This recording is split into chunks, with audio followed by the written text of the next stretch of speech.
Okay, so I made up, what did I say I made up?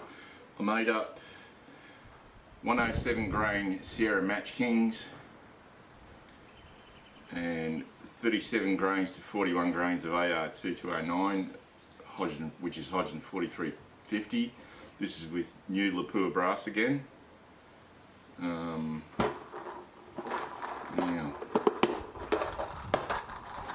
so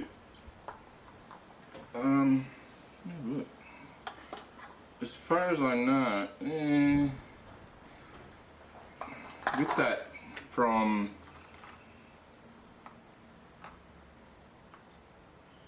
about the 40 and 40 grain, the 40 and 41 grain, we're getting a bit of cratering in the primer from the firing pin, but the primers aren't popping. The primers aren't flattened out. Yeah, the primers are not flattened out. They're still rounded at the edges. No problems there. So that's, 107 grain Sierra Match Kings. 100 grain is with the last ones. And I think it likes these better. So let's have a look through what happened. So again, it was 107 grain. 107 grain Sierra Match Kings and 37 grains, 38, 39, 40, 41 of Hodgdon 4350, which is AR2209. Let's see, so we'll start off 38 grains, very promising, 0.67, 0.72. So there are only 3-shot groups. These are only 3-shot groups, and they're 3-shot groups because, man, the amount of it was just getting a bit too crazy with 5-shot groups. It was just taking too long, you know, like that barrel will get. I've been trying to stop this habit of letting the barrel get hot to where you can't hold it. Alright, if I'm getting close, I'll just stop now. For this anyway, the 38.6, just kept firing. But anyway, so, and I really hate it when it does this, when this happens. And there are probably other people out there, you can comment about how much you hate it when it happens, is you get 2 touching, and then one about half an inch away. 2 touching, one about half an inch away. Seriously, that seriously pisses me off. But then 39 is 0.48 and 0.96. Now that 0.48 one, you had 2 almost through the same hole. Yeah. So these heavier bullets are definitely the way to go, I think, just on average. I mean, I wasn't with the 80s, with the 100 grainers. Yeah, I think I'll have to. Yeah, I don't know. I think I'm going to stick with 100 grains because 5-shot groups, tiny 5-shot groups. I don't know. So 39 grains is 0.48 and 0.96. 40 grains was 0.5, so yeah, that's a really tiny group. 0.5 and 0.5 and 1.5. So these are both 40 grain. 41. So for the second one was 1.5. 41 grains is 1.34. 41 grains 1.5. 42 grains 0.56 and 0.86. So what's happened is that I've obviously got a pretty big accuracy node over across that. I don't understand how I can get half an inch, 40 grains, half an inch, and then 1.5 inch. Admittedly, again, I have to point out, and people are probably saying, yeah, well, so what? You know, but I have to keep pointing out that it's trying to get that aim. Oops. What am I going to point out? I'm not going to point anything out. So those 107 grain Sierra Match Kings. Yeah, you know what? I thought when I went to the 100 grain, made up those 100 grainers and shot them off, I thought, yeah. And then I'm thinking, I've got 107 and 108 grain projectiles. Is that going to be over the top? Is that just going to be too heavy for it to stabilise? And no, stabilising them. Again, bot works fine, magazine works fine. I was only single feeding them. And now I've figured out that they've actually got a dovetail for the 21mm. I didn't even need that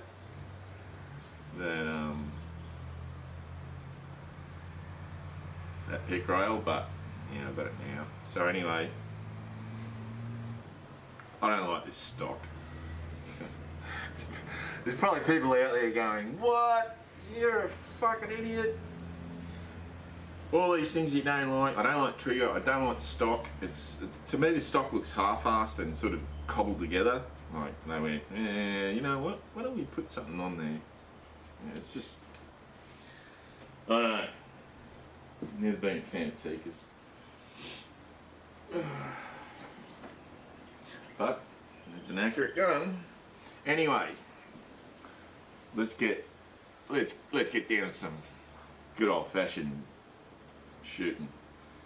30-06. Alright.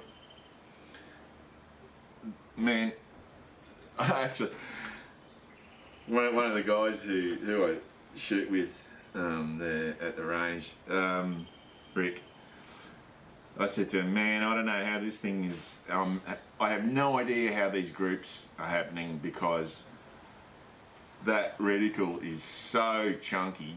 And he's like, oh really? Oh yeah. I said, have a look at it. And he goes, oh wow, that really is chunky. Yes, it's a very, very, on the Leopold VX Freedom, the reticle is chunky. That's a hunting reticle. It's only 4-12, but hey, with that scope, I can go out to 500 metres no problems and ring that gong. It's not a gong, it's a square or a rectangle oblong. Anyway, so what did I do? I made up again, only I only had so much brass. So this Jaegerman, I only had so much of this Jaegerman brass ready to go yesterday, the day before. So what I've got 178 grain ELDXs using AR2208, which is Varget, 44, 45, 46, 47, 48 grains. Now, and elite crimp. Alright, elite crimp. These 107 grain Match Kings, they weren't crimped, none of it was crimped. These things, whereas these things were crimped. Now, so, when did I make it? Yesterday? No, the day before. I made that ammo the day before. Now, man, this thing, this 30-06, this Howard 30-06 has got a really, really short throat. Because those 178 grain ELDXs, quantity ELDXs, man, whatever setting I had for that sizing die, whatever setting I had for the bullet seating die, I didn't go in far enough because probably 70%, I would say, easily. No, 80%. 80% of the rounds that I chambered in this gun, I would get to like, and then hammering the bullet in to the chamber. Well, I was hammering the bullet into the lands, and like some of them were really, really, really tight. One of them I couldn't shove it in. I had to hammer fist no shit. I had to hammer fist the demo. I've gone to about there, probably to about there, and no, she ain't going in. And so I've gone, alright, I'll pull it out, and man, I'm not shitting you, I had to hammer fist the thing, the bolt, open, and then I've gone, fuck it, I've got to get rid of it. So I've jammed that thing in there, and that was, yeah, and that was that one, which had a massive flyer. You had two here, which most of them were at, and a huge flyer. That was that flyer. That blew it out to almost 3 inches. And that was the second group. That was the fourth shot, I think. Anyway, what a fantastic old gun. I mean, I don't know how old this thing is. It's I don't know when they stopped putting how the Americans stopped putting that writing across the top. I think that's a very, very old thing. I don't think they do that anymore, if I remember rightly. The writing's on the side, not across the top of the barrel. So I think it's a pretty old gun. Still. So, again, taking into account that I screwed up with the bullet seating, I had it too long, and I was literally, I'm not exaggerating, I was kind of worried that I might blow it up. I was literally smacking that bolt handle till it would close, and I mean like 3 or 4 times. Some of them just a good shove, or most of them look like 3 or 4 hits to get that bolt closed.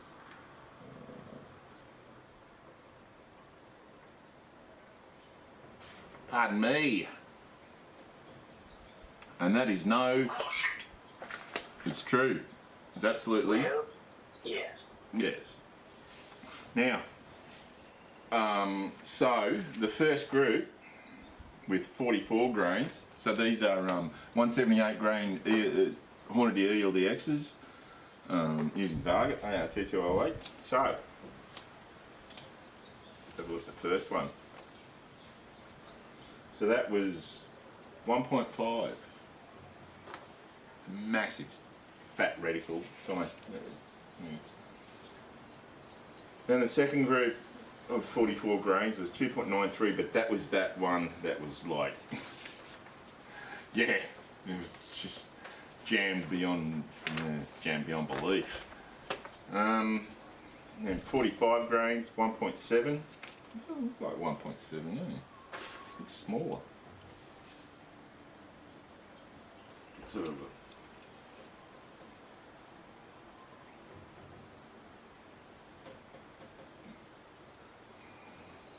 yeah, 1.7. Ah, shit blowing everywhere. Okay, yeah, 1.7. Then explain this to me. So 45 grains, 1.7. Now I didn't pull any of those shots, and I was aiming. Same powder charge, 0.85. So half the size. 46, 1.7. 46, 1.4. 47, 1.4. 47, 2.6. I don't know what happened with that one. And 48, 1.4. I had 2 almost through the same hole. So it would appear that, I mean, I really can't use this. I really can't use this data because of the fact that I was quite literally jamming the bullet into the chamber. So I've got to use a different bullet. The ogive, I think what the problem is with the 178 grain ELDX is that the ogive is too short. Like the area, the length, the actual length that the ogive, which is the curved bit, the length, it's too short, and the sides and the bearing surface is too long. And this throat is an old throat, and they were short throats back in the old rifles. New rifles these days have got some pretty long throats, depending on caliber. But I think this has got quite a short throat, and man, I struggled. Yeah. I was actually afraid that I was going to be crimping, that I was going to be, that I was going to have the ogive in the neck. Yeah, so the ELDXs, I'm going to have to try something else. I don't know. I'm going to try another projectile of about that weight, of about 180 grains. I don't think I got any. So, yeah. Anywho, even if I can average, so what was the average there? About 1.5. About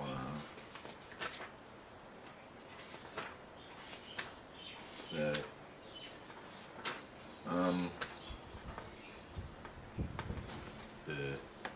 I think, see the ELDMs, I didn't have that problem.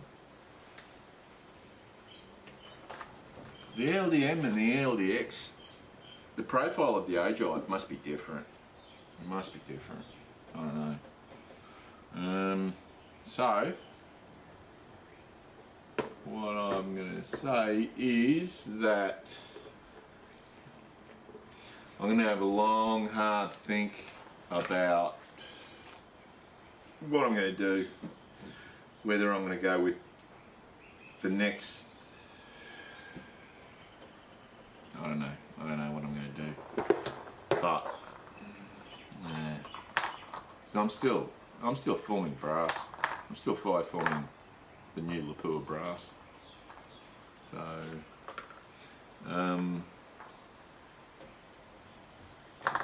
yeah, I've got some 108 grain ELDXs, I think they are, for the 243. I might give them a whirl, see how they go. Couldn't hurt. So they're the results. Really, what you're going to be seeing me doing next time with that Tikka is this thing weighs a ton.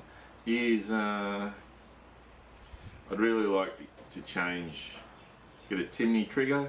I don't like this trigger at all. Like really don't like it. I know. Timney's a single stage trigger. This is a single stage trigger. What's your problem? I don't know. It just feels wrong. It just really feels wrong.